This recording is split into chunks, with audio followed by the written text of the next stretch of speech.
Guys, guys, naaba mo na ibawan guys nga sa inatabo karon ni former President Rodrigo Roa Duterte guys. Unsa may mo ikasulti ato niya guys sa pagdakop niya guys? Nakay idea ato guys? No. Wala? Okay, thank you. Guys!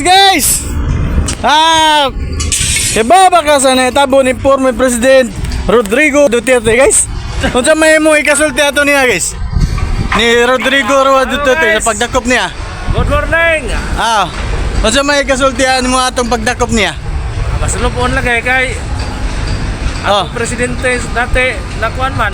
Huwag mo kalagay nang na-ikwat sa kuan, ICC. Unya, okay ka to ilang gibuhat nila guys. Para na ho, di mangguto okay. Okay, sige, thank you. Maayo mangguto dyan mo na pagka-presidente ba? Okay. Dagha mga tao nga nagmasulupon. Sige, salamat. Kaya idea ito sa pagdakop ni former President Rodrigo Roa Duterte gapon dol. Baka sa'yo, baka ako na ito? Wapa ka kay bawa di ay? Oo, baka kayo bawa ito. Indakop siya gapon. Okay. Sige, salamat. Sir ba, kanang survey lang ko sir bro, sa naitabo ni former President Rodrigo Roa Duterte sir, naka-idea ato sir? Sa pagdakop niya?